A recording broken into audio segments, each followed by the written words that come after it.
വാർത്തകൾ വിശദമായി. Thrissur jubilee mission ആശുപത്രിയിലെ നഴ്സുമാരുടെ സമരം അവസാനിപ്പിച്ചു. മാനേജ്മെന്റുമായി നടത്തിയ ചർച്ചയിലാണ് തീരുമാനം. നഴ്സുമാർ മുന്നോട്ട് വെച്ച ആവശ്യങ്ങളിൽ ധാരണയായി. വേതന വർധനവ് ഉൾപ്പെടെ ആവശ്യപ്പെട്ട് 141 ദിവസം നീണ്ട സമരത്തിനാണ് ഇന്ന് പര്യവസാനമായത്. മറ്റെല്ലാ ആശുപത്രികളിലും സമരം ഒത്തുതീർന്നിരുന്നുവെങ്കിലും ജൂബിലിയിൽ സമവായത്തിലെത്തിയിരുന്നില്ല. ഒടുവിൽ ഇന്ന് തൃശൂർ അതിരൂപത ആർച്ച് ബിഷപ്പ് മാർ ആൻഡ്രൂസ് താഴത്തിന്റെ നേതൃത്വത്തിലുള്ള ആശുപത്രി management, Thrissur ACP Rajesh, UNA അധ്യക്ഷൻ ജാസ്മിൻ ഷാ ഉൾപ്പെടെയുള്ളവർ പങ്കെടുത്ത് നടത്തിയ ചർച്ചകളാണ് പരിഹാരത്തിന് വഴിയൊരുക്കിയത്.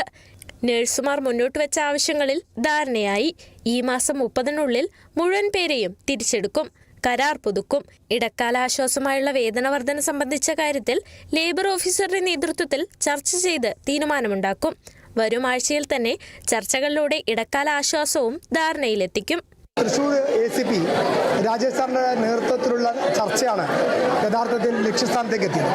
ഏറ്റവും ഉജ്ജ്വലമായിട്ടുള്ള ഒരു സമരമാണ് യുവനയുടെ നേതൃത്വത്തിൽ നടന്നത്. അതിനോട് വളരെ ക്രിയാത്മകമായ നിലപാട് മാനേജ്മെന്റ് ഭാഗത്തുണ്ടായി. അഭിനന്ദ പിതാവ് മാർ ആൻഡ്രൂസ് താഴത്തിൽ പിതാവടക്കം നേരിട്ട് ചർച്ചയുടെ എല്ലാ ഘട്ടത്തിലും മാനേജ്മെന്റുമായി സംസാരിച്ചു. CEO ബെന്നി അവറുകളായി കൃത്യമായി കോർഡിനേറ്റ് ചെയ്തു.